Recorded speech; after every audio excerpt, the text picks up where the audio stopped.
Good afternoon. Now, Mr. McIntosh. The next witness, this afternoon's witness, is Lynn Pritchard. Hello.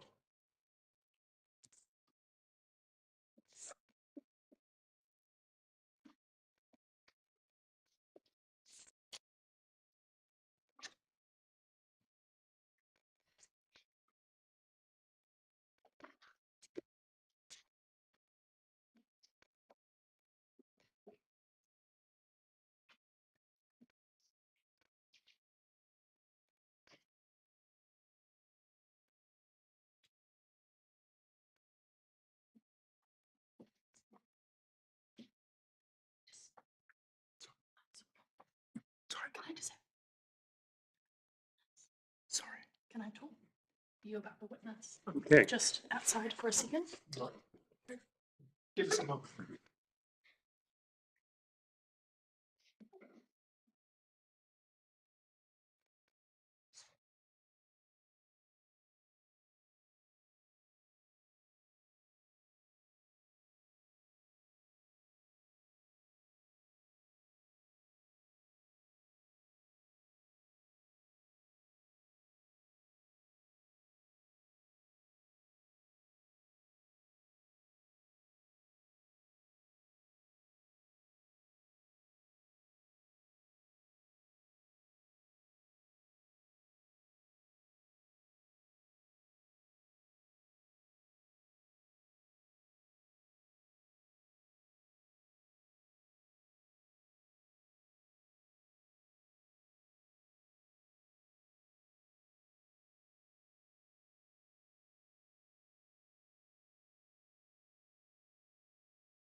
What I'm going to do is maybe just take 5 or 10 minutes before we begin.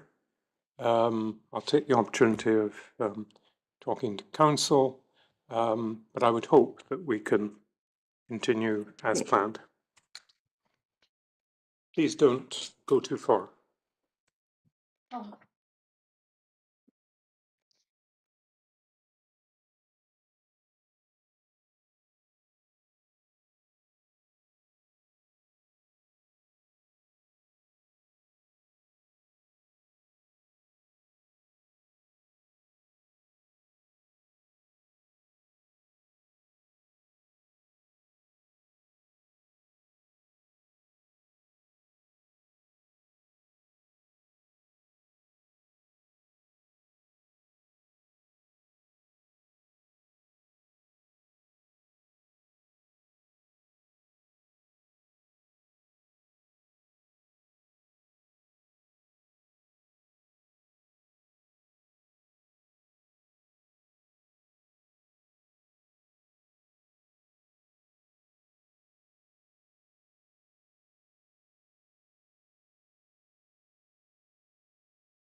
Right, I think we're able to proceed. Yes, my lord.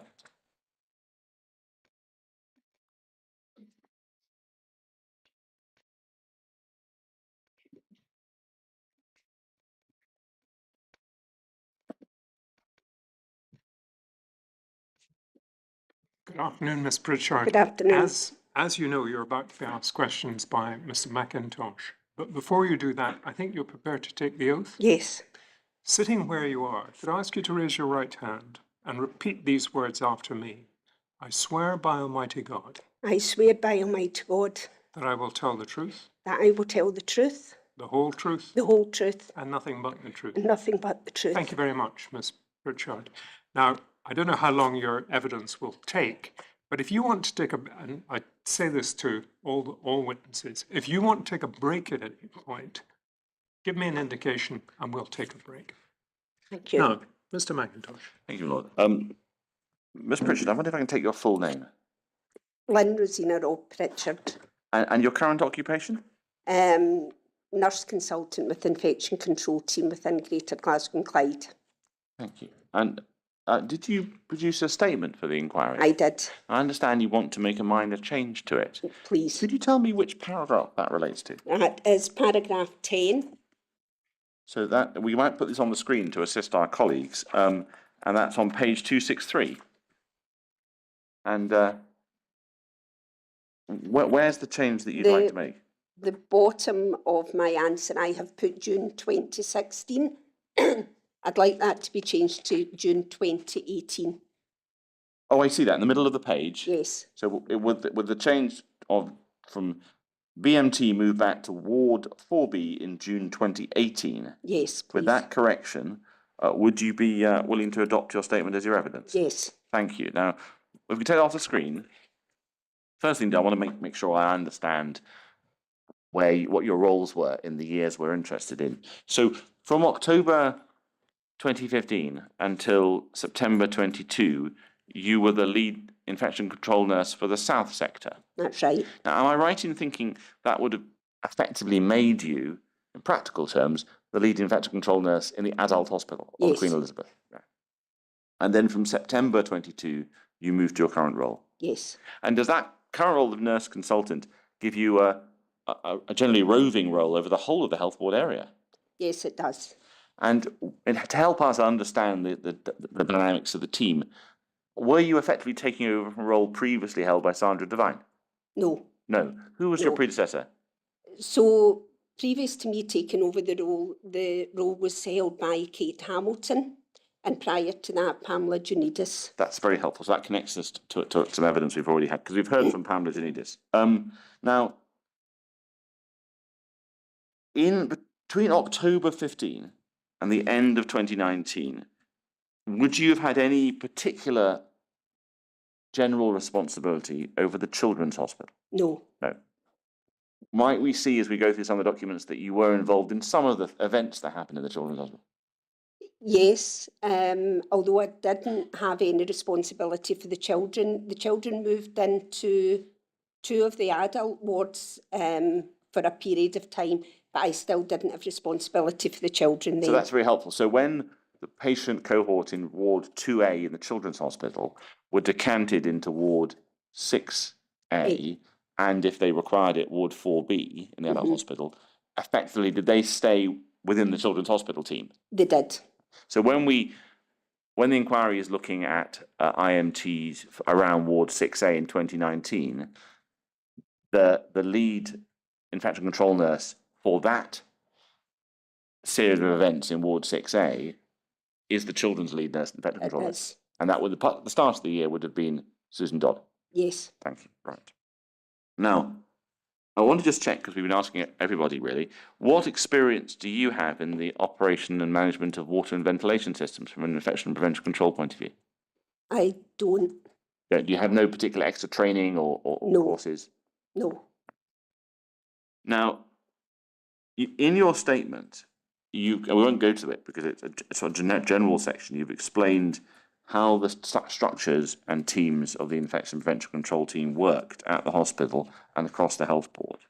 And I had a few questions about the generality of infection prevention control practice. And the first one is, what do you understand by an expression that's been used by lots of people, an unusual microorganism? So that, excuse me, that's an organism that we don't see all the time. We have what we call our bread and butter organisms. We see MRSA, we see C. diff, there's other ones that we see more regular, but an unusual one is one that we wouldn't see day to day or even month to month. And so we've heard there's a national reporting list Yes. of microorganisms. Presumably they wouldn't be unusual ones. Some of them may be more unusual, but would still require reporting. But there are ones on that list that we don't see frequently. And then there would be ones that aren't on the list, but which are Yes. unusual in that you don't see them frequently. Yes. Right. Now, does the meaning from your point of view of unusual microorganism change when you're looking at different groups of patients? And I'll give an example to put this into context. So, for example, might a patient who is receiving bone marrow transplant, or a patient in the cystic fibrosis ward, might a microorganism in their sample be seen as more unusual than if it was found in another patient? Or is that a misunderstanding of the nature of unusual microorganisms? For me, it wouldn't matter the patient group. And part of the reason for that is patients move around the hospital, patients move from specialty to specialty. So you may get a CF patient or a bone marrow transplant patient in ITU. So for the infection control team, we look at the organism and not always just the location that the patient's in. That's very helpful to understand. Move on to the next thing, which is, if you have a bone marrow transplant patient, presumably they have a room, which is their room, and that will be just them in their room. And it might well have an isolation room set up. Would that be right to think that? Yes. Yes. But when they go for an X-ray or they go for a procedure, they might go somewhere else in the hospital. Yes. And that wouldn't have that same facility as their room. It would be different. Yes. Right. And so you focus on the organism and the patient rather than mentioning they're all in boxes. Yes. And also our infection control doctor would alert us to an organism that was more unusual, or we don't often see this in this particular patient group, but that would be directed by them. But any organism, regardless of where the patient is reviewed the same way. So you mentioned your infection control doctor. Now, Yeah. if I understand it from the time that you were in the adult hospital, for a lot of that time, the lead infection control doctor was Dr. Inkster. Yes. And were there, and the other infection control doctors, they weren't full-time infection control doctors, were they? No. No. So they were also doing microbiology sessions Yes. as well. Now, what role do you see infection control doctors and indeed microbiologists play in drawing your attention to unusual microorganisms? If an unusual microorganism was found in the lab or seen on a patient specimen, we would be notified by the infection control doctor. The microbiologists within the lab, I don't know what would happen within the lab, they would maybe phone the team with maybe a C. diff. But anything that was unusual, that would be our own ICD that would notify us of that. What happened? Because we've heard evidence that a microbiologist might be asked to look at a particular sample from a patient and has to be looking for a particular organism effectively because of the way you do the science. Depending what you're looking for, you use different plates, different methods. So the microbiologist in the lab, in a sense, knows what they're looking for from the information they've received from the patient's clinicians. Mm-hmm.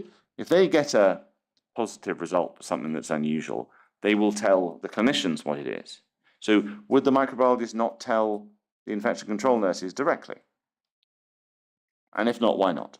In my experience, that wouldn't have happened. I don't know in other hospitals or other sites, but certainly any time there was any unusual organisms, it was our own infection control doctor that would notify me or a member of the team. So there haven't been, from your point of view, examples of microbiologists who have no infection control sessions telling infection control nurses directly that we found X or we found Y? There would have been perhaps occasions when there was a period when some of our infection control doctors chose not to do infection control, and we had cover from various microbiologists that weren't our infection control doctors at the time, but they were undertaking the role or the responsibility of covering infection control. Well, indeed, and also out of hours, there won't be an infection control nurse in the hospital, No. except in exciting and distressing events when they need more people. But there wouldn't be an infection control doctor on call either, would there? There'd be a microbiologist on call. Yes. Yes, it's a microbiologist on call. So if over a weekend you get a positive for an unusual microorganism, the message is going to come from a microbiologist, isn't it?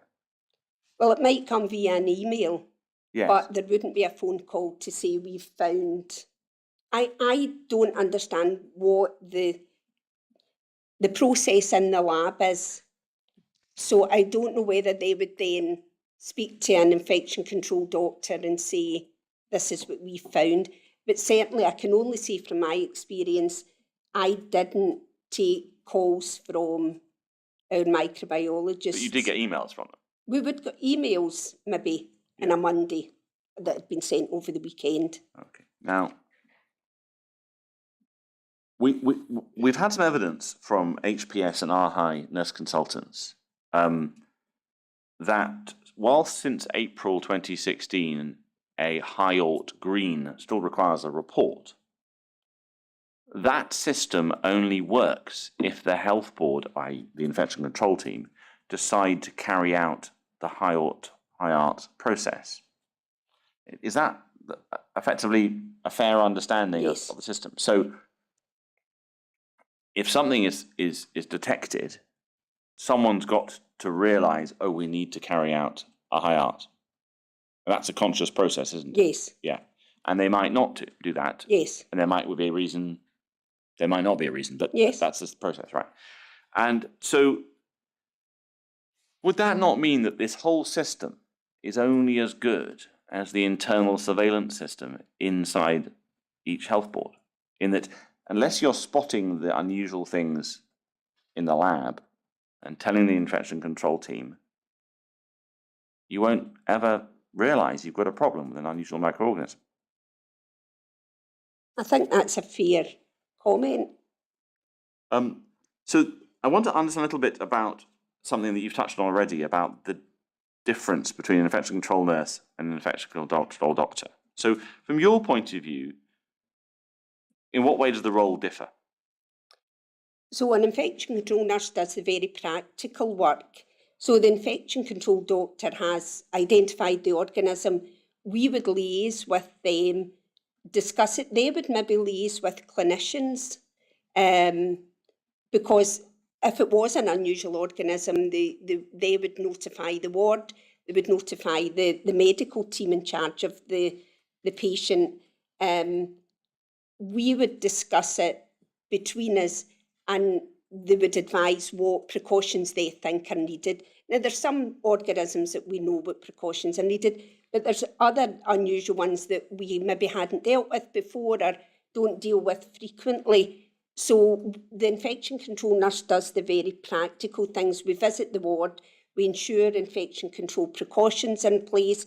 We speak to, depending on the organism, we would maybe speak to the patient, but if it was very unusual and one we don't see very often, we would maybe speak to a patient with the infection control doctor and we speak to the staff and advise them on the precautions. So we're very practical. But in terms of if it's unusual, unless you've come across it, you're probably going to have to be guided by the infection control doctor. That's what I'm saying. We would liaise with them and they would advise what guidance and what infection control precautions should be put in place for that. And if there patient. isn't an infection control doctor available because it's that period when they aren't doing the sessions, you'd be getting that information from a microbiologist, effectively. Well, it would be a microbiologist that would be covering infection control. They might not be taking the role of infection control doctor. But they're the ones who give you the information for the unusual cases. Yes. Right. Now, there's been some suggestion that, well, before we get to that, remember I asked you about your knowledge of ventilation, and you've candidly explained that's not a field you have expertise in. But I wondered if there's any area of infection prevention control work which you would think, well, that's just definitely outside the experience of infection control nurses, even quite senior one. Would the details of ventilation systems be one of them? Yes. All right. And what about the risk management and understanding the risks from water systems? Would that be something that you guys would deal with? No. No.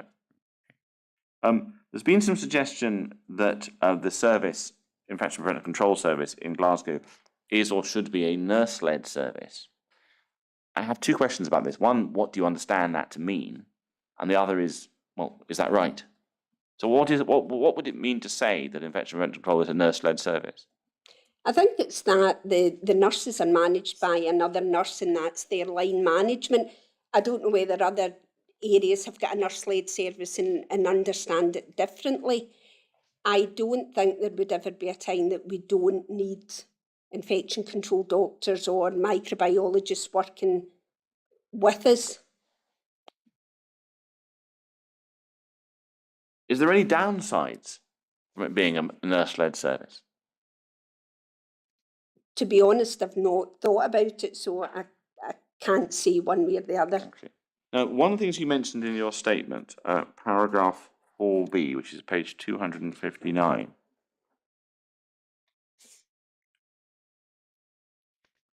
Top of the page, you mentioned that we asked you if there's any tensions in the team. And you've given us quite a detailed answer.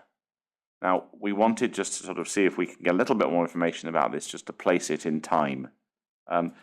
Could it be this is December 2015? And might be the issue is face masks relating to a specific RSV virus. Might I have that right?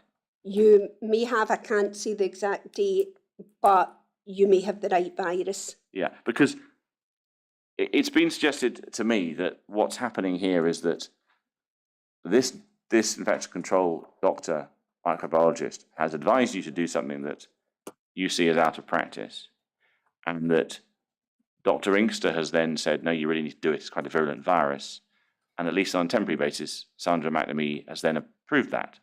Have I got that right? No.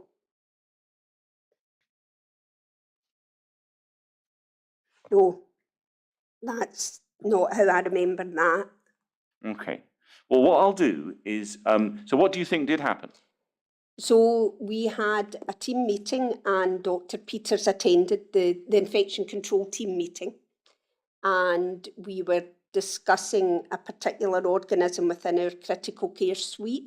I can't remember what ward, and she had suggested that we ask the teams looking after the patient with this organism to, if I recall, wear like theatre hats, hair coverings. So it wasn't our FP3 masks then? No, no. Right, okay. I don't know if we discussed masks at that time, but I do remember the bit about the head covering. I had said that would be against the national guidance, the HPS as it was, the RHI guidance, which we followed. But I had a lead nurse meeting that afternoon, and I would discuss it at the lead nurse meeting, because we can't have one hospital doing one thing and the rest of them are following one guidance, and the other sectors within Glasgow following other guidance. I did take it to the lead nurse meeting that afternoon. I did raise it with Sandra Devine, who discussed it with Tom Walsh, and I think they were discussing it with Dr. Peters. My concern was that wasn't normal practice to introduce something completely different into one ward. Wasn't the guidance that we would normally follow for that particular organism. That's how I remember that. Right. I suppose the reason that I've raised it at all is because you see this as being the cause of attention. And I suppose I have to put it to you that that's just a small disagreement about the practicalities of treating one microorganism. Why do you think this caused this tension? I think All right. I think I said that was the first thing that I felt caused some tension between us, and then there was some other things that followed, and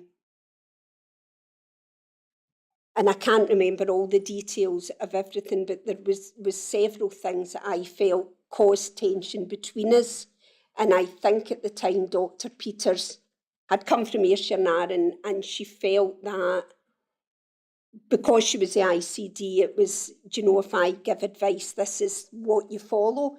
And to a certain extent, that's right, because we see the infection control doctors as the experts with some of the organisms, the unusual organisms, and of course we always would take their advice. But this was against national policy and local. So I think possibly if you, two things arise. One is national policy in this area, and I don't know, is national policy so prescriptive that it covers every situation? No. So you've received some advice from a doctor who's the sector ICD. Yeah. And this seems to be an issue. I still don't understand why it's an issue. It wasn't an issue at the time. Right. I had just said, well, I'm going to the Leeds meeting this afternoon. I will raise it there because I don't think we should be changing one thing in one hospital site and not elsewhere. The infection control team are very inclusive.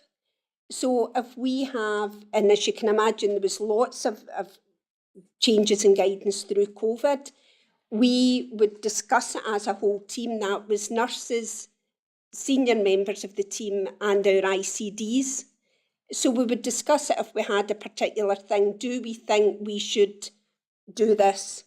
And it's a collective decision. So all I had said was, I will take it to the lead meeting, we will discuss it, and we can look at whether that's something we would put in place.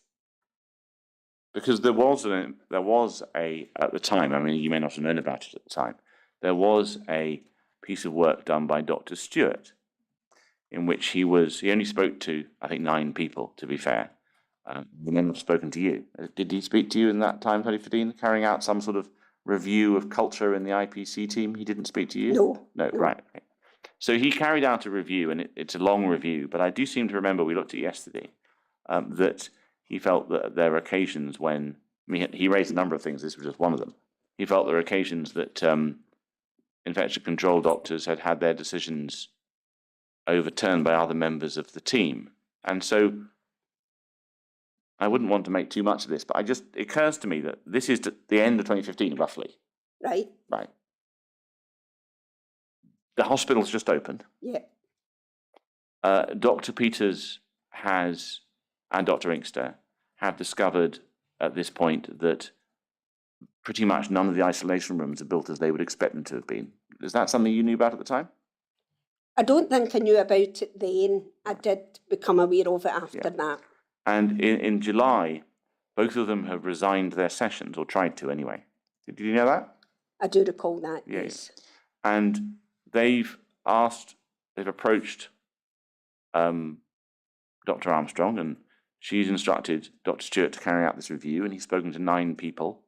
And by the time this happens, they're in their 3rd time trying to convince Dr. Stewart that there's something wrong with the building. So I just wondered whether,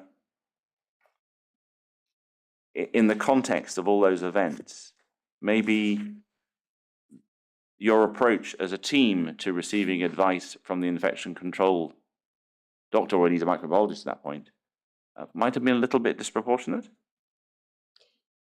I don't think so. because I didn't say we are not doing this. What I said was we will take this to the lead nurse meeting, and that way it would be discussed at a higher level. And I don't mean by the leads.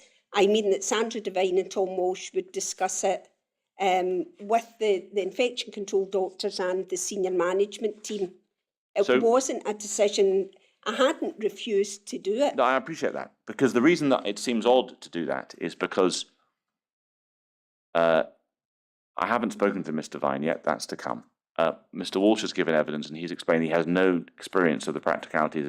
He's not an infection control clinician. He's a manager. If I'm thinking about the same incident, both Dr. Peters and Dr. Inkster engage giving this advice. So it looks to me as if what seems to have happened, or I put to you, that an operational piece of advice or instruction, one or the other, has been given to you about a particular virus, and the response is to take it up to a management system which doesn't actually include any infection control doctors at that point, because Dr. Inkster and Dr. Peters have already expressed their views. And so is that not just undermining the infection control doctors? I don't think so, no. Okay. Well, let's move on to... oh, sorry, you mentioned at the end of that paragraph that you were arranged, a meeting was arranged with the union. And did you do anything else in terms of taking this further? No, right, No. okay. Well, what I'd like to do now is to look at some specific issues. So you've already explained that, at the time you arrived in October 15, your opposite number in the Children's Hospital would have been Pamela Yandes. Yes. Yes. And then she would have been replaced by Susan Dodd. Yes. Yes, right. And when you took over your role in the adult hospital, that's October, so that's about 4 months after it opened, what handover were you given about the building? I wasn't given a handover about the building. I did go over and work with the lead nurse at the time for 2 days, but there was an incident, a completely separate incident, and I didn't get I got a general handover of the wards and the team, and, these are the patients, but it's the same, you deal with the same patients regardless of where you are in GGC, the same organisms, but I had no handover about wards and departments. Because one of the issues that's running at that time is the question of whether all the isolation rooms in the hospital are built to guidance. And it absolutely turns out they aren't, and there's a question of whether that's important, but there does seem to be a non-compliance. Were you given any information about the isolation rooms when you took over? Because there were some in your hospital. No. No. And you've helpfully explained that you're responsible for everything. You're the lead ICN for the whole adult hospital, except for 6A's paediatric patients when they come in. Yes. Right. So that would have included adult bone marrow until they came back in 2018, or after they came back, hemato-oncology in 4C, cystic fibrosis. Yes. Infectious diseases on the fifth floor? Right. Now, there's information in Dr. Inkster's statement saying that in November, so that's just after you've started, she and you and Professor Williams, met to discuss the ventilation issue around air sampling and dust. And that they agreed they would seek some clarity from the Estates Department and the contractor, Brookfield. Does that ring a bell with you? No. I don't think there's a minute. Would you have been involved if there was a problem with dust in the hospital? I think it depends on where the dust was, and was it just general, like, areas not getting cleaned, or was it high levels of sort of I think the building context dust? is it's dust around building work, but I can't tell. I'll have to ask Dr. Inkster. The other thing was, Ms. Dodd says in her statement that she felt the hospital was quite dusty in 2017. Yeah. I do recall we had a corridor that linked the office block to the hospital, and quite often there was like sort of balls of dust. I think I could describe it as, we had reports from a few wards saying, you know, they felt the area was quite dusty, but that wasn't prolonged. How would you deal with it? We would have just phoned domestic services, And just get more or the cleaning? ward maybe had already phoned them. But if they hadn't, we would either advise them to phone them or we would contact them. So given that Susan Dodd is talking about after March 2017 when she arrived, do you think it's possible the problem could still have been happening then? That's 2 years afterwards. Possibly. Can you think of why there might be a problem of dust that's noted? No, I mean, the rooms were sealed, the ward doors were generally closed. The front of the hospital, of the adult hospital, was very, very windy. So when the doors opened, it was a very windy area. So I don't know if stuff blew in. I don't know.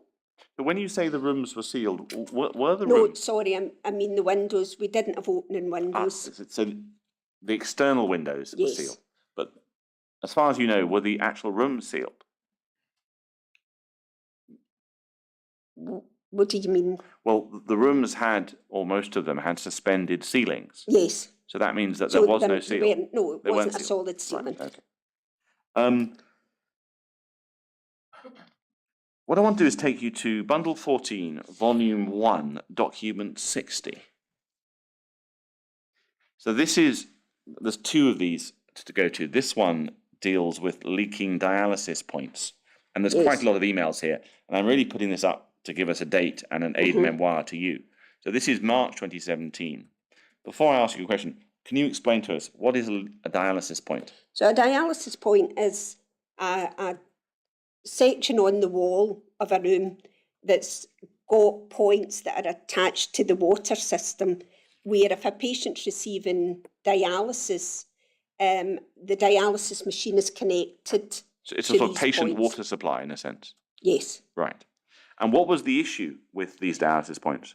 From what I remember, and I don't know if this is relating to the previous issue we had, that we had an issue in one of our critical care areas where we had dampness noted on one of the walls of our single rooms, and it was Dr. Peters and I that went down to investigate it, and when they looked at it, it had been a dialysis point, had been leaking. Because this thread seems to suggest that the problem actually is quite widespread. Yes, and it was. Could it have practically involved almost every dialysis point? I don't think it involved everyone, but everyone was checked. Right. I can't tell you a number of dialysis points that we have in the hospital, but they were all checked, and Now, there was a large number leaking. I'm trying to connect this to some other evidence. We've had some other evidence of an issue around what some people refer to as mucal or mucorrhizous mold. Is this connected in some way to the dialysis points, or am I making an odd connection there that's wrong? I don't think that was Okay. connected. Now, from your point of view, we've been discussing with many witnesses what their understanding is of the water system as time goes on. And for example, I'll use an example which you may have heard of. There's an issue with the aseptic pharmacy in 2A relatively early on, and it's analysed as a problem with one sink or one drain. When you were looking at the problems around these dialysis points, were you looking at it as a problem that only really related to the dialysis point itself, or as a systemic problem in the water system? I think at the time we were only looking at the dialysis points. There had been other water issues, which I'm sure you're aware of, but at that point, the incident that Dr. Peters, Christine and I had found was a leaking dialysis point. So what we did then was had to have everyone looked at. So I think at that point, the focus was only on the dialysis points. The focus is on, this is a thing, let's check Yes. it. Right, okay. The next thing in the same bundle, at page 631, is another thread of emails which I put up to help, again, to provide an aid memoir. This is July 19. And this, again, is dialysis points.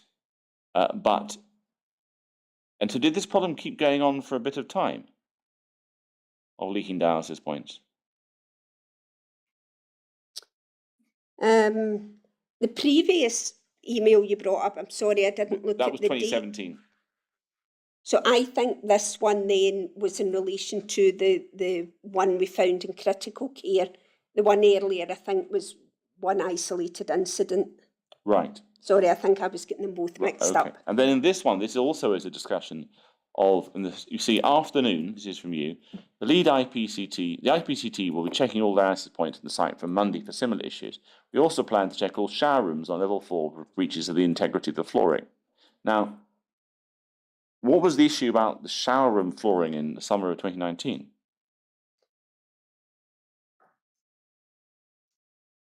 I don't know if we had frequently got reports that the shower room floors were splitting, or at the joints they were splitting. So I don't know, they wouldn't have been related to the dialysis No, this is a points different as issue, I such. think, yes.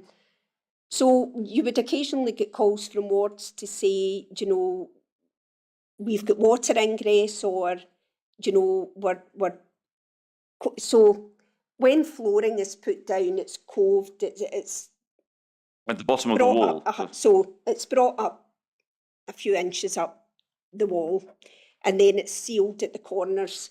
And then across the floor, quite often you'll have a seal in the joint of the flooring. And they would quite often, wards would contact us to say, we have splits in the vinyl, we have seals breaking. And it was just, I think, through time there had been, the shower was used once, twice a day, whatever. And staff were finding the integrity of the floor was breached. And again, was that seen as a localised issue or a sort of building-wide issue? I would say it was building-wide. Now, we've heard some evidence that ventilation systems play a role in risk reduction for certain patient groups. And what I wanted to understand was, whilst I appreciate that ventilation is not your topic,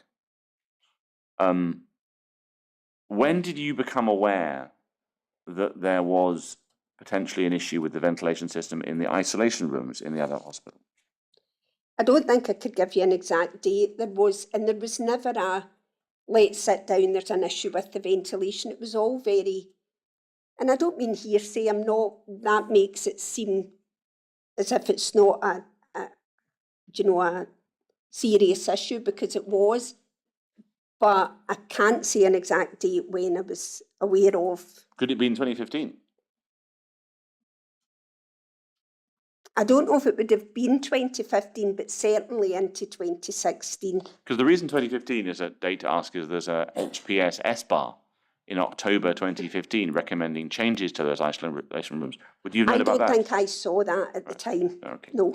And when it comes to the general air change rates in, the whole hospital, the individual rooms and all the wards, the corridors, when did you realise that that might not be 6 air changes an hour, as is the guidance, but perhaps 3 or less? I can't tell you an exact date, but I think it would have been early into 2016. Early 2016, right. Because although I hadn't moved to the hospital when it opened, I was aware that the BMT patients had been there and had moved back, because one of the wards I covered prior to moving to the Queen Elizabeth was the Beatson Oncology Centre on the Gartnavel General Campus. So you knew that adult bone marrow had gone back to the Beatson? Yes. And they didn't return until the summer of 2018? Yes. And so I wonder if we can explore a little bit why you say early in 2016, at the time you might have realised the general air change rates. Is there anything particular that makes you say that? No, I feel I've known about it for nearly as long as I was at the hospital, but I moved there in the middle of October, and I don't think, maybe I was told then, but I don't recall. I think I was getting into the role of a lead nurse on that particular site. And I don't recall being told specifically there was a ventilation issue. When you found out, what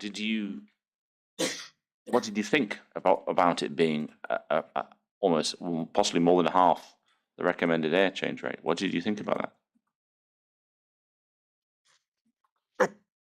I don't know what I thought at the time specifically, but I think over time I've thought it's a brand new building.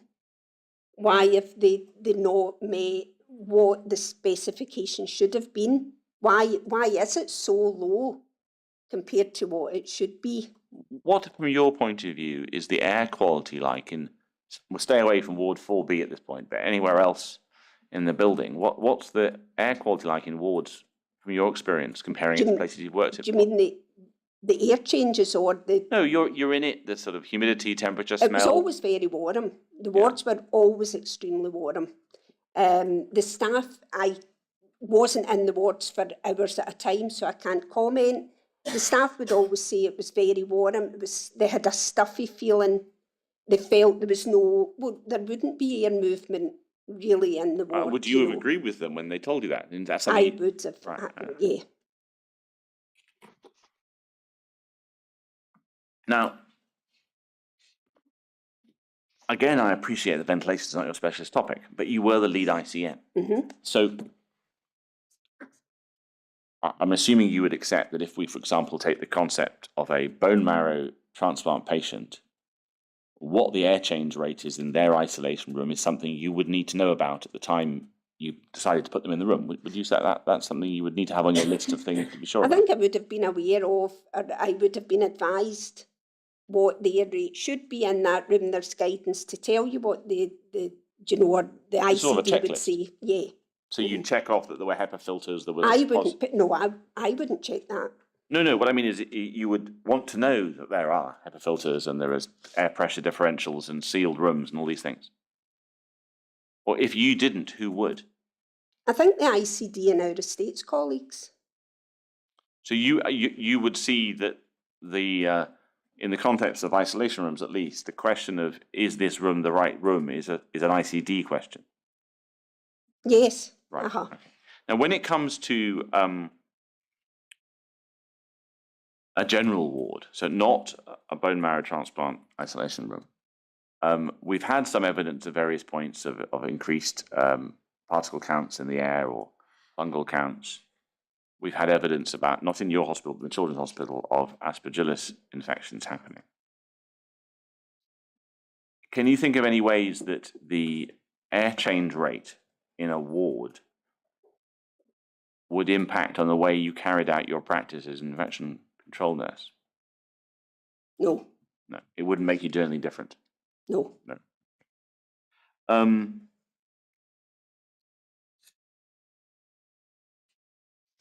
In your statement, if we go to page 263 of your statement, 264, sorry, you discussed a leaking pipe at question 13. Yep. And chill beams and a ceiling space. Mm-hmm. What I felt I needed to understand here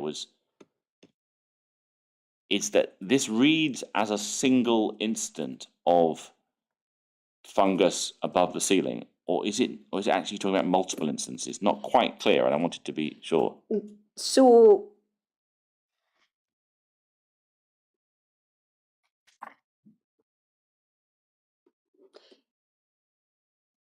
the incident I'm referring to is one that was in 4B.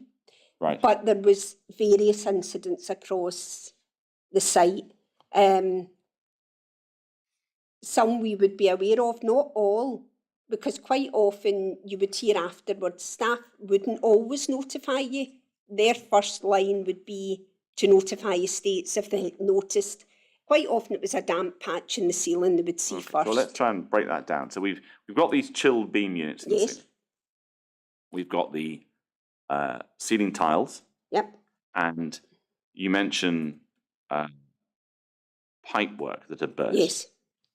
So if we take all three of those, and we'll ask how often you think they're happening, or where they're happening, or what you think about them. So in terms of the chilled beams themselves, and dust on them and condensation, when's that something that first comes across your practice? When do you start learning about this being a thing you'd be interested in? I can't remember the exact date, but I do remember get notified one day that there had been several chilled beams leaked. They Leaking. said leaked. That was what was reported. I can't remember the ward, and I do think it was in one of the bundles. It was one particular ward, and it was several rooms we had, or the staff or us had advised to close because the chilled beam was leaking. I had never seen chilled beams before, probably before the hospital opened, and even in the early days, I wouldn't have been aware of chilled beams. But suddenly we had staff reporting drips onto beds, onto floor coming from the ceiling space. Because there's some suggestion that there might be two sources of this water.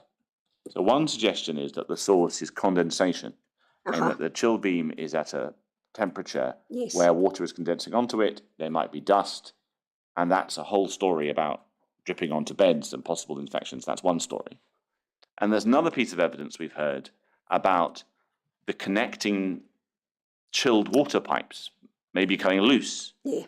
or corroding, Yes. and there being leaks from the actual pipes, and they Yes. have oil in them, and they're different. It's different water, effectively. So in terms of just the beams themselves and the condensation, when does that started as a story for you? I can't remember the exact date. Could it be as 2016, 2015, 2017? I don't think it would have been 2015. It may have been 2016. You mentioned condensation, and when I asked why this was happening, I was advised I think it had been a very warm temperature outside, and the chilled beams would heat up and cool down, and the condensation would build up, and the water was discoloured because there had been dust on the chilled beams, and that's what I was advised from our estates colleagues. And how does one go about arranging the cleaning of a chilled beam in a single room in a hospital? So it depends. We've got various ways. Usually we would move the patient out of the area. We use something called a HEPA tent, and it's a tent that goes over the tiled space, which would have been the grill. And so you clean inside the HEPA tent, effectively? Yes, they can do that, or they can just clear the room out and lift the vent cover off and hoover and clean. Does that involve an HI scribe and all that? Yes. It's a process. I think we did put an HEI scribe in place for that. Well, there's certainly some evidence from, I think, Mr. Clarkson about this being a process that takes some time. Yes. When it goes back to the chilled water pipe bit, though, when does that become something you become aware of?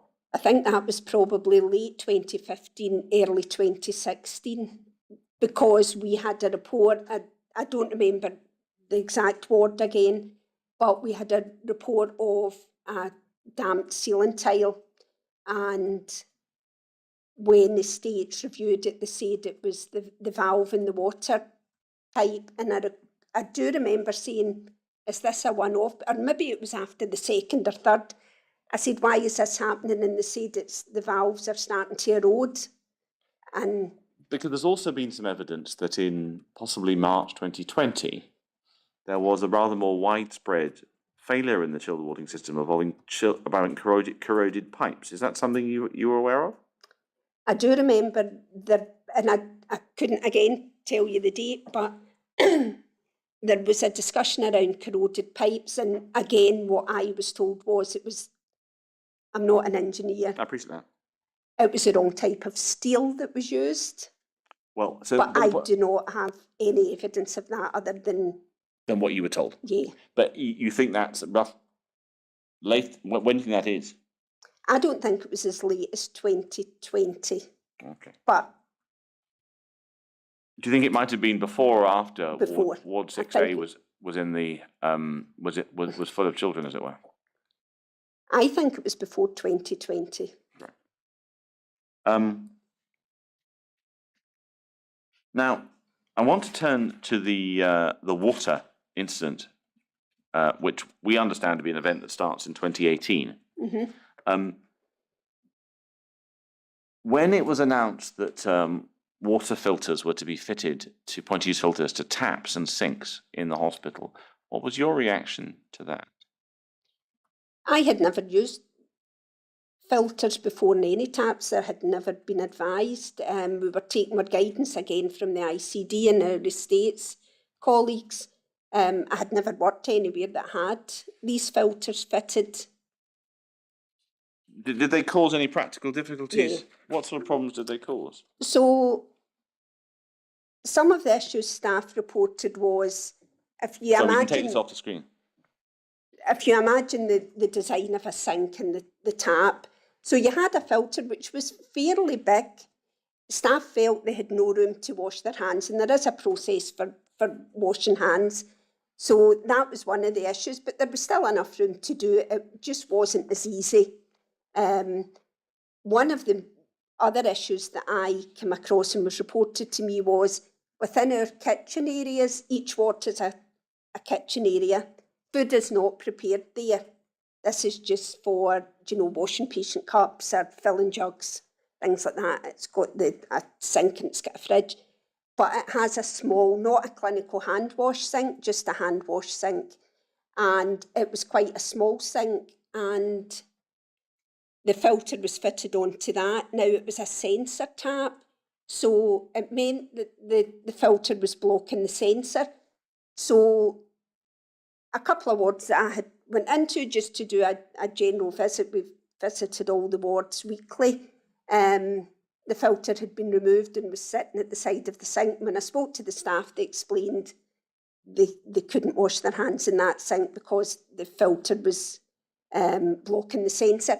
And because of the size of the sink, they couldn't get their hands under to wash properly. Were you aware of any difficulties for any particular groups of patients using sinks with filters in? No. No. Like children, well, you wouldn't have had children in your hospital, No, but older people, they found the difficulty with this? It was never reported Never to reported me. to you. What I want to do is take you to Bundle 14, Volume 2, Document 95.1. It's page 211. Yeah, this is it. So this is a minute or note of a meeting called the Water Incident Debrief Meeting. Mm-hmm. Now, the reason I put this up is you're in here as attending. And I just wondered how it was that you ended up at this meeting, since a lot of the water incident is focused on the Children's Hospital. So why do you end up here? I think maybe because although it was very focused on the paediatric hospital, a lot of the mitigations that were put in place in the adult hospital as well. So there was filters fitted, there was guidance for, BMT patients or high-risk patients not using the showers, to use bottled water for drinking only, to not use tap water for brushing teeth, things like that. So guidance for staff about hand washing and then using an alcohol gel. So I don't know if I was there for that reason. I can see some names on that who were also from the adult hospital. So I wonder what your recollection is about the mood of this meeting. I don't recall. Because it seems from the way it's recorded by the person who wrote the minute as a relatively positive process. The feedback is relatively positive. I think there was a lot of feedback, and there was a lot of, what's went well, what hasn't went well. I don't recall, but I attend lots of meetings, but I certainly don't recall coming out thinking that was a difficult meeting. Right. And had the issue of water actually been resolved in May 2018? I think it had been resolved, but I think we had further water incidents towards the end of that year, I think. Well, we had the decant to the Children's Hospital in September, didn't we? The sad thing is, if you nod, the person doing the transcript can't pick that up. So was that a yes? Sorry, yes. You have to talk. Sorry. Right. What I want to do is look at a document which we think might have been circulated with this, and that is, well, the email covering it is is in the same bundle, page 209. So this is an email from Anne Lang, which attached the notes of the meeting. And then on the next page, which is an earlier email, setting out the date and time. Do you see Mr. MacLeod has put an instant report will be sent out to this group later on the week by Dr. Inkster. Now, I'm going to show you what I think might be the instant report. I want to ask some questions about it, which is Bundle 27, Volume 5, Document 19 at page 46. Now, I wondered if you'd seen this before. Let's go through to the end to give you a chance to sort of catch up with it. So just walk through the pages slowly, please. And again, and again, and again, again, again, and again, and again. Lots of action points and then a name at the end. Could we go back to page 46? And I wondered if you'd seen this before until we asked you to look at it as part of your preparation for today. I didn't recall it when I saw it, but I would imagine, I don't see why I wouldn't have received it if I had been at that meeting. Because the reason that I wanted to put it to you is, why I put it to Susan Todd, so it seems appropriate. The bottom of the page, it says, causative organism, environmental gram-negative fungi from biofilm, main presenting illness, bacteremia. And then you think, well, that's odd that it says food, but if you go over the page, you see that someone's highlighted water. Yeah.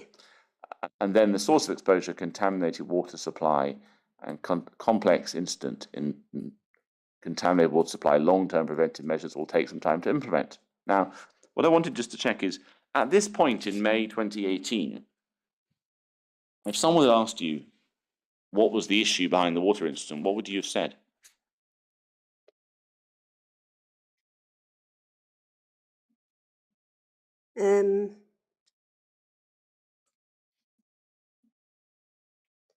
I think they thought there was contamination at that time within the pipeworks from when the hospital was built, that through a period of time there had been a build-up of biofilm in the pipes. And so as one of the two lead infection control nurses for that hospital, you and Ms. Dodd, would you have agreed with that assessment at that time or taken a different view? I think I would have agreed because that was the hypothesis that was presented and there was nothing for me to think otherwise. And this, of course, is May 2018, and we've heard some evidence of reports prepared by a company called DMA Canyon. Does that name ring a bell to you? Yes. Did you eventually see a DMA Canyon report? Did you hear about them? No. When did you first hear the word DMA Canyon? I knew the company DMA Canyon because you see them around and they're involved in water testing. Yes. But I didn't ever see any reports that they would have produced.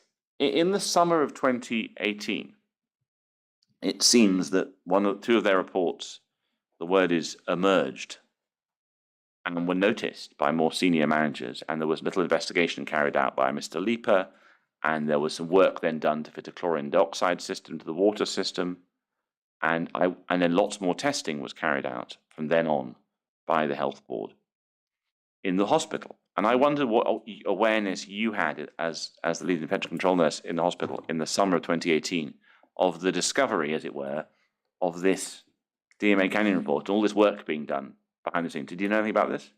I think I probably would have known about some of the work. I think the chlorine dioxide I was aware of, and I think it had been raised, and I don't know if it had been in a meeting or had been verbally shared with me, but I wasn't aware of the report. I wasn't aware of the report, so I hadn't seen the report. Because one of the things that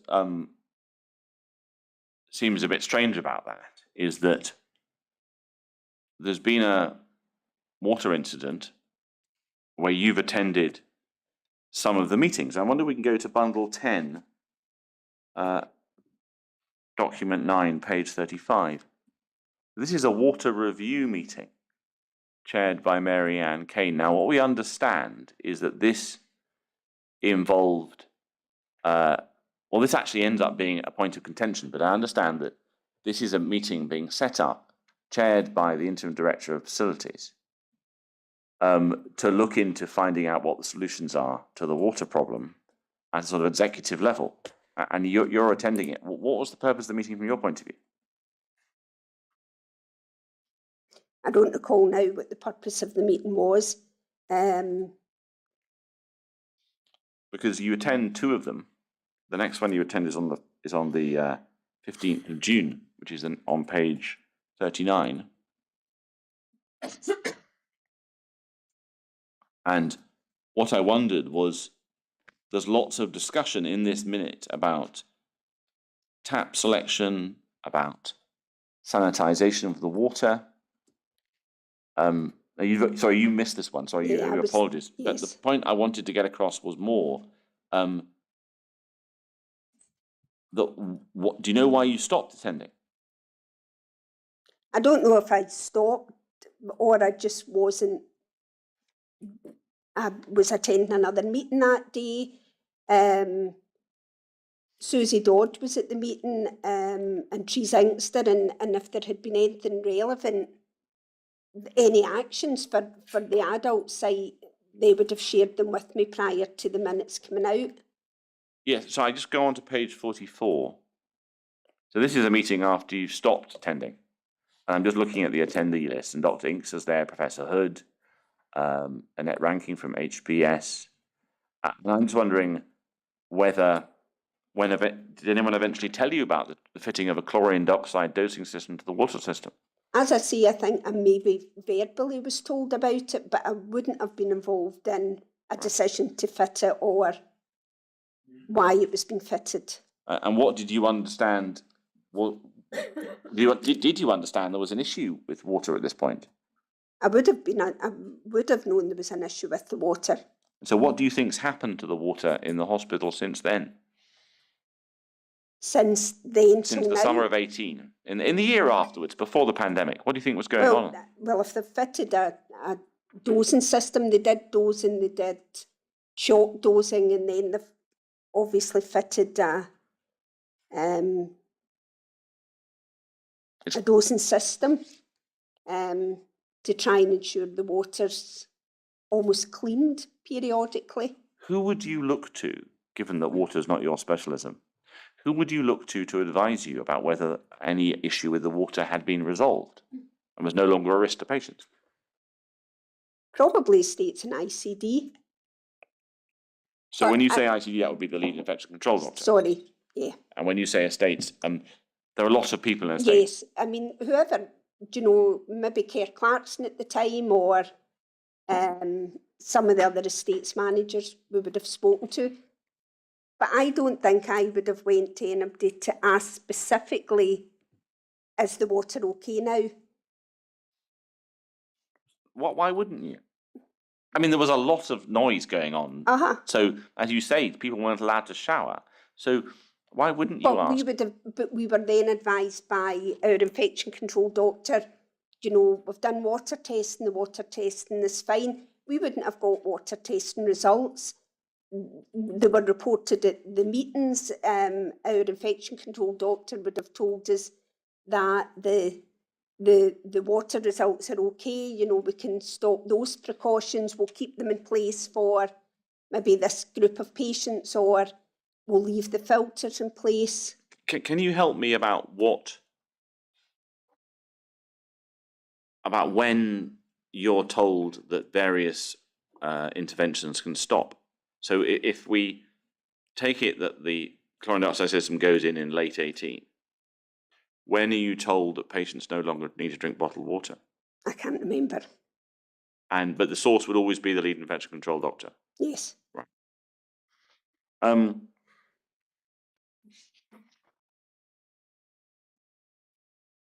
I think I'm just probably going back to chill beams again, but I wonder if we can go to bundle 12, document 153, page 1263.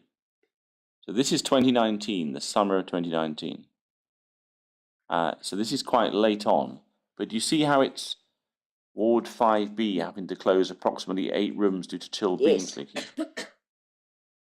So, sorry, carry on. That's what I mentioned earlier. I do remember one particular occasion, and it would have been then where we had a few days of really high temperatures. And I do recall that was a particularly difficult time for the ward, because that 8 rooms is a lot of rooms to take out, even for a short period of time. I appreciate that. And now, this is quite late, I suppose, and so are we still to take that the issue of chill beams to some extent is earlier in your mind as well? Or is Yes. it, yeah, right, okay.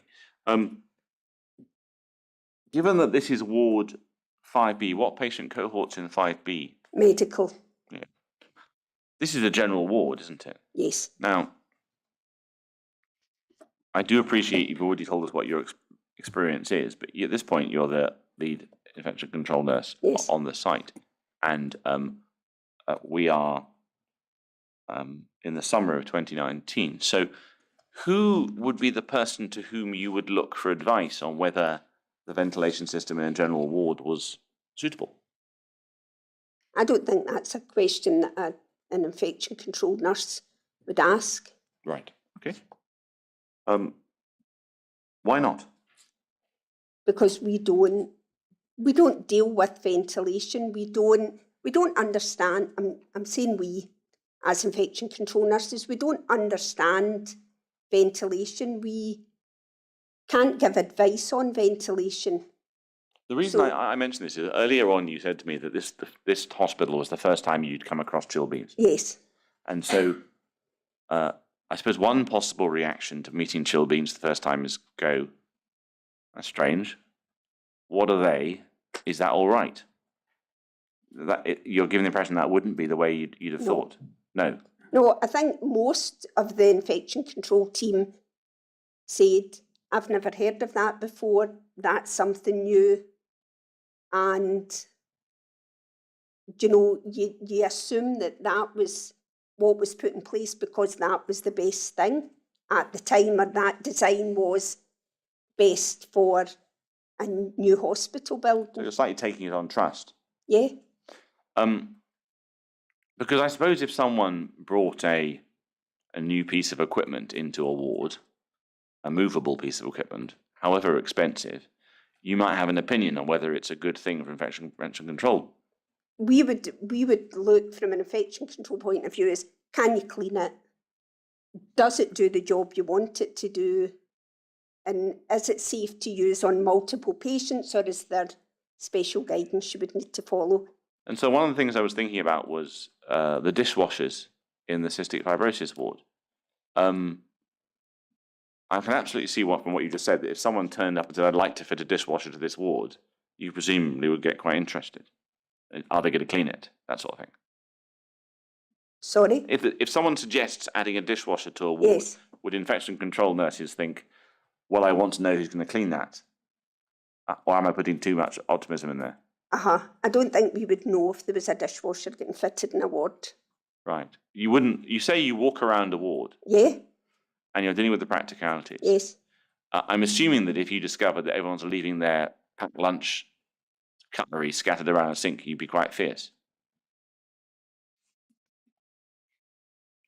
Perhaps. And if people are leaving bottles around on the back of a sink where there's Yeah. water, you'd be Yes. quite cross about Yes. that. Take steps. Yes, right. And if people left equipment uncovered or you weren't cleaning stuff properly, you would pull people up for it. That's Yes. part of what you do. And so if a sink wasn't cleaned in the ward kitchen, you'd be on I that. suppose, yeah. So why wouldn't you be noticing if a dishwasher wasn't cleaned? I wouldn't. I don't think any of us would open a dishwasher to see if it was clean inside. Because what We- seems to have happened is that it comes out in 17, that the dishwashers in the cystic fibrosis ward haven't been cleaned for some time. And the policy has changed. So there's now a new policy to ensure they're cleaned. Does this ring a bell Yes. with you? Right. Now, the issue of the dishwashers comes up in an S-bar raised by Dr. Peters and others in October 2017. I'm not sure you'd necessarily have seen the S-bar, but they raise it as a concern. And the response is, well, we now clean the dishwashers. We changed the policy. What I'm more interested in is how can we be sure that there isn't something else going on that's not being checked? Because you seem to be operating a policy, and I recognise it's just you're just one person, and I'm putting you on the spot on this.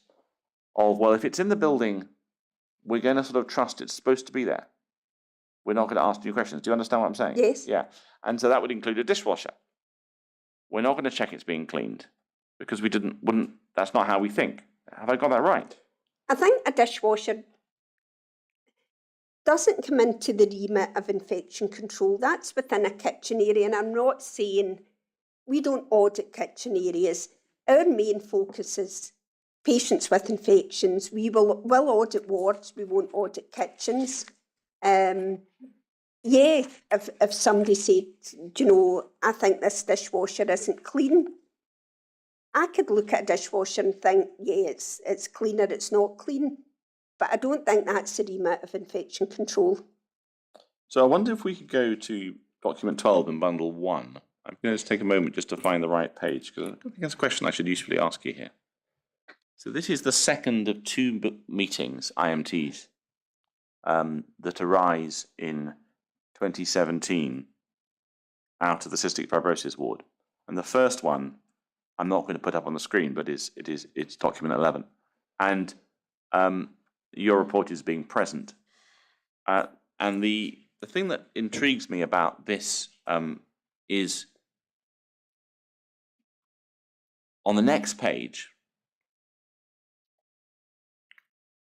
Do you see how pediatrics? So we'll start with adults first. Mm-hmm. So Lynn Pritchard updated, she's spoken to the wards, and dishwashers are no longer in use until they've been checked. An engineer reviewed 2 of the dishwashers and the following issues were identified. 2 rinse aid containers in use rather than 1, and 1 detergent. Bottom filter built up residue. Found to have the correct containers fitted, but the hoses were the wrong way around. And the detergent container found to be crystallizing in bottom container, resulting in uptake into hoses and onto machine. And the core kitchens are happy. Assuming the core kitchen is the kitchen each ward in the core of each ward. So no, the core kitchen would be the kitchen on the floor. Right. The core kitchen happy to wash jugs and crockery, and patients have been provided with bottled water until the machines have been checked. And then something pretty similar comes out in Susan Dodd reporting back on paediatrics. That not all the dishwashers are in use in the cystic fibrosis ward. Also check the high-risk areas, and then no dishwashers in these areas. So what I'm wondering is, if it's the case, and it does seem to be the case, that the dishwashers in the adult cystic fibrosis wards were pretty revolting by this point, such that they cause all this concern, whose responsibility should it have been to make sure that there was a cleaning plan for them from when they were fitted? I would have thought at the time, now those bullet points that I raised weren't my findings. I know, I think you're reporting back to somebody else, yes. I think I would have thought at the time that it was the facilities team had a responsibility for cleaning dishwashers. But then I think it was then reported that they don't, so I don't even know if there was something in place to clean the dishwashers. No, I don't think there was. That may be the point. But the thing that makes me press you on this is that I take it if you went into a ward and discovered it was dirty on surfaces, on the floor, there was stuff littering in the corners, you would raise the issue, because that's what you do. Yes. Should not the infection control team have spotted that there were dishwashers in these wards and asked questions earlier? No.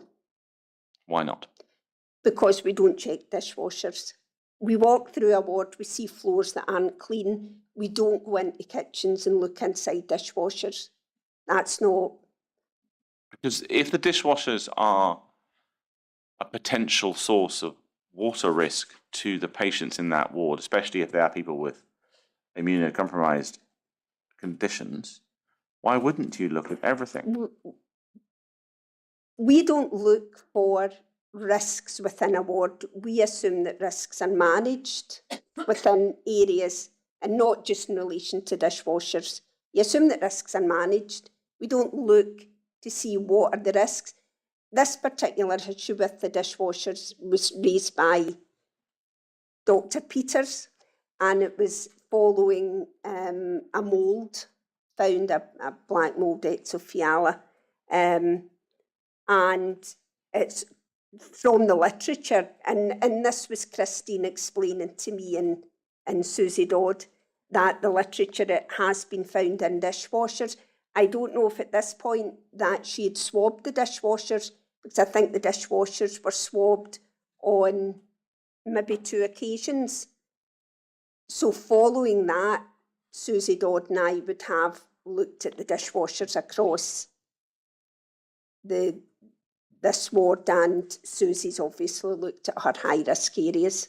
So who is it who is responsible for assessing the risk that the way a ward is set up and the equipment it's got and how it's built poses a risk to patients? If it's not the infection prevention control team? I don't know. Right, I think I'm just going to check where I've got to.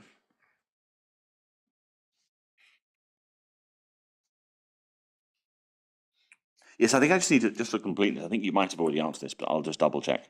Can we go to bundle 3, page 36, please? So this is an S-bar by NSS about the isolation rooms in Ward 4B from December 2015. I wonder if you'd seen it before. We can jump through the pages if it helps remind you. Just go through 2 pages, a bit further, a bit further. It lists a series of recommendations to do with the ventilation. I wonder if you'd seen it before. I have. When did you see it? I don't recall when I saw that. I know I saw it in my bundles that I got, and it seemed familiar, but I can't see. Well, I'll show you another document and I'll ask you a question. We can go further on in the bundle to page 57. There's a October 2017 S-bar. And this is about the same ward, but it's nearly 2 years later. We again jump through just to have a look and see what's going on. There we are. The assessment is there, listing what should be done, and we'll keep going on to the recommendations a bit more. Another page, stopping on page 61. Again, we have a list of recommendations. It's slightly different. And this is October 17. Now, what I wondered is, obviously, this is an adult ward. There seems to be evidence that in December 2015, HPS advised, made the first set of recommendations, but they weren't carried out. And so in October 2017, they made a new set of recommendations, and these were then carried out. And then the bone marrow transplant patients came back. And I'm assuming you wouldn't have been involved in the discussions of the technologies behind all this. No. Would you have been told that recommendations from HPS weren't being complied with? I don't think I would have been told that. Is there any way that you would have come across this information? Would it have been raised at the senior management team for infection? It may have been raised there. It may have been a verbal discussion between myself and the ICD at the time. We may have chatted about it, but I wasn't involved in it. I wouldn't be involved in the decisions and liaison with Health Protection Scotland on this. Okay. I wonder if we can look at two more documents. We go to bundle 27, volume 6. Now, yes, it's page 14. This is actually document 1, my lord, but I'm jumping to page 14 because there's lots of repeated text before it. This appears to be an HI scribe for replacing the ceilings in Ward 4B in August 2017. Now, if we can go through to the end of this document, you see how it's got Action 2, Lynn Pritchard. And if we go back one page, forward one page, we can see the action. Page 20, please. We can see page 21, please. Yeah, we can see the signature blocks. Uh-huh. So what I want to understand here is, how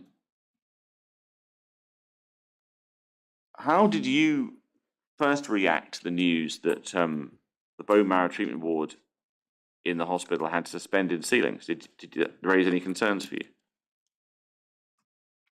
No, no. Why wouldn't it raise concerns? I don't think I had enough information about a specialist ward like that. In relation to ventilation, in relation to the design of a ward. And so you've already actually explained that you don't have the technical knowledge to know whether it should be 10 Pascal pressures or HEPA filters. That's not your field. You've explained that already. And you've explained that you didn't know about the previous document, the previous SBAR from 2015 and the later one, unless you were told it informally. This document here, I wonder if we might, my Lord, at this point, take a break for 10 minutes. I've got one more question I'd like to ask, but it might be a good time to get an opportunity to catch questions from the room as well. Very well. Ms. Pritchard, what we need to do at this stage is discover whether there's questions in the room that have not already been covered by Mr. McIntosh. And he's going to canvass that. So could I ask you to go back to the witness room? Should be able to ask you back within 10 minutes to clarify whether we're at the end of the questioning or there's maybe a little more. Okay, thank you.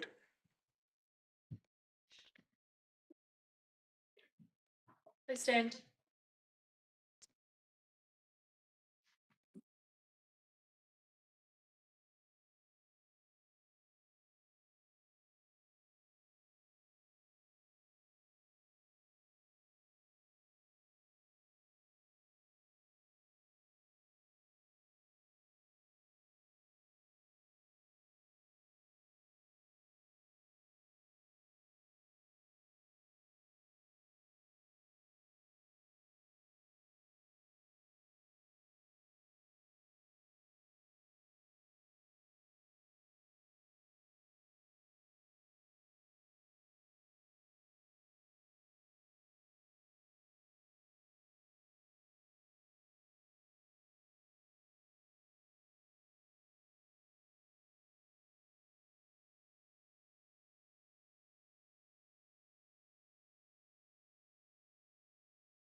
Kristen.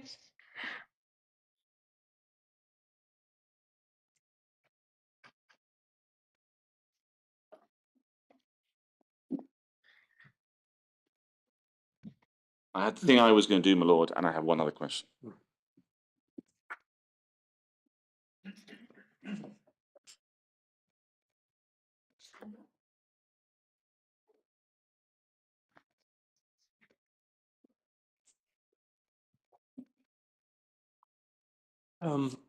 Two questions. Okay. Miss Pritchard, Mr. McIntosh. Two-ish, but we'll see. On this document, this appears to be an HI scribe for some work that was carried out in August of 2017 to change the ceiling Yes. in Ward 4B. You've had an opportunity to look at this. Does this ring a bell? Do you remember this event? Yes. If we go to page 21,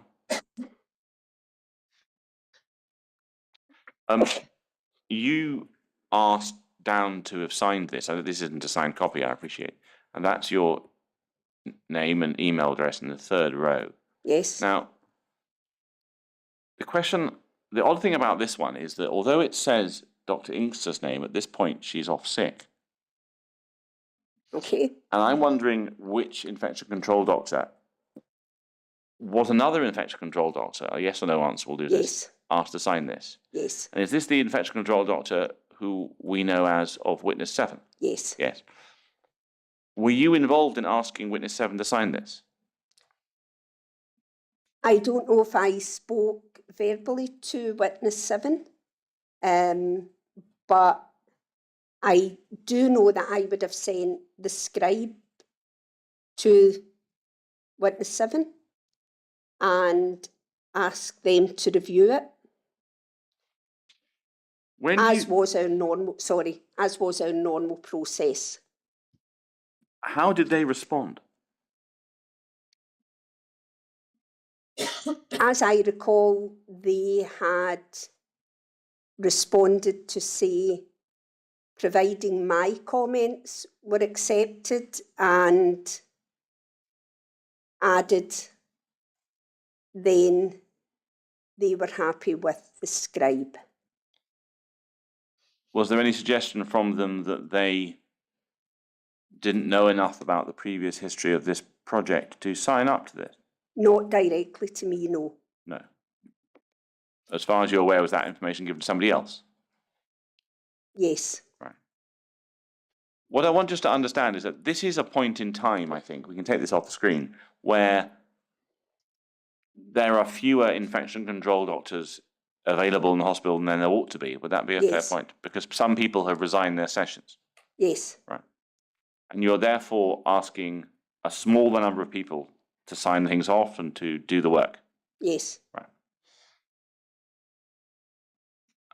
In generality, not this particular one, but in generality, would you accept that with an HI scribe as an infection control doctor, or any as a nurse, you need to know what's happened in order to sign it off, to understand it? It's not just a sort of formal thing. What the role of the infection control nurse and the infection control doctor, excuse me, was to the scribe document lists the work being undertaken.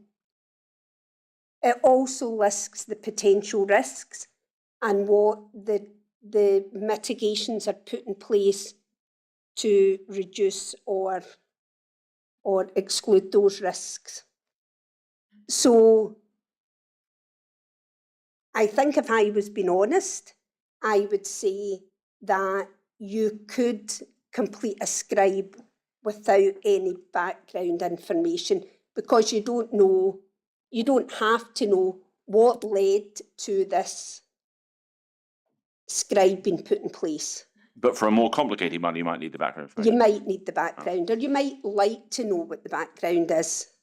I'm sorry, I don't know if I make myself clear. Okay, I want to move on to another topic, which is Cryptococcus. Yes. So, if we go to your statement bundle, page 275, we asked you about the Cryptococcus case. You provided some detail. and we gave you details of various bundles of IMTs, which I think you might have attended. And you provided a lot of detail on the next page. I want to go to page 277.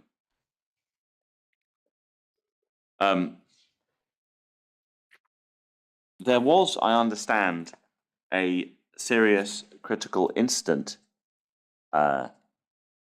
report produced following the unfortunate death of these two patients.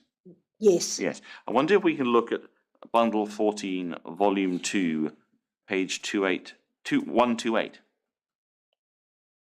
Sorry, could you give me the bundle number? No, I've got this wrong. Sorry, page 505. Bundle 14, volume 2, document 128, page 505. Thank you. Thank you. Now, this appears to be an email in June of 2019 about an SCI. Do you see that? Yes. And then if we go on to the next page, someone called Myra Campbell has modified the response. Do you see that on the 15th of August? Now, Yes. you're not copied into this bit of the email. But if we go on to page 507, there's at the bottom of the email, do you see there's an email from Miss Campbell to Melanie McLaughlin and others, copied to Dr. Inkster and you and Professor Yes. Jones, that you and Teresa have made changes. Yes. So do you remember being involved in making some changes to the SCI draft? I do recall the meeting we attended where this was discussed. I do recall the document coming out, but it was quite far down the line after the initial meeting. And I don't know if Teresa and I sat together to make, Teresa Inkster, Dr. Inkster, sat together to make the changes or made the changes separately. Could we go to 508? So Dr. Inkster then sends an email, which she doesn't copy you into, reacting to a further change, in which she's not very happy. And I wondered if you knew that she ended up being unhappy about the terms of the SCI. I don't think I knew. She may have verbally said to me, but I don't recall her at the time. So the question I want to understand is that what seems to be her complaint, in very simplified terms, is that the local team, that's her and the treating clinicians, have reached a particular conclusion and written a particular thing in the SCI, and then it's been changed by a more senior executive part of the health board. Is that something you were aware of?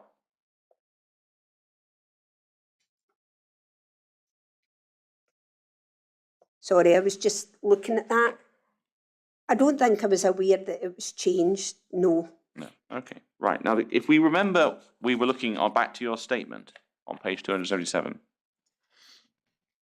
We asked you about what we called Dr. John Hood's report, which I Yes. think is technically described as the report prepared by the Cryptococcus Expert Advisory Subgroup Yes. in April 2022, although there has been some evidence that NSS didn't sign up to its conclusions. Were you aware of that? No. No. And you say you hadn't read the report. No, at that time I hadn't. So that's No, June, but I have April read 20. it now. Yes, but in April 2022, you were still lead ICD for the adult hospital, Yes. ICN, the adult hospital. So why wouldn't it be important for you to understand what had happened in this serious critical incident? I don't recall receiving that report. You just weren't sent it. I can't recall being sent it, no. Okay, right. Well, thank you very much. I think I have no more questions for this witness. Ms. Pritchard, that is the end of your evidence and you're therefore free to go. But before you do, can I say thank you? Thank you for your attendance this afternoon. Thank you for answering questions. And thank you for the work that will be involved in preparing the written witness statement, which is also part of your evidence. But you're now free to go. Thank you very much.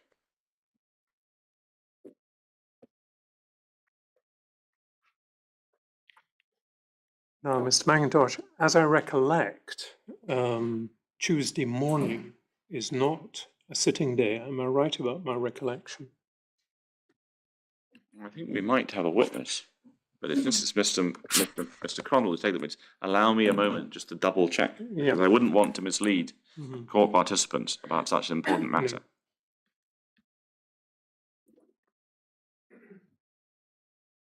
My recollection is sitting in the afternoon, but not in the morning, but I could be wrong about that.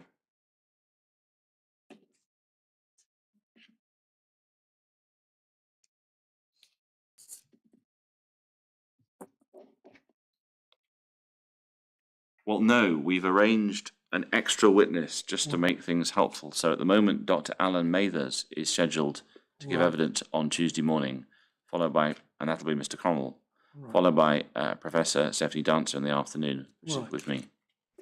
Well, in that case, we'll see each other, all being well, on Tuesday morning at 10 o'clock. Thank you. I stand.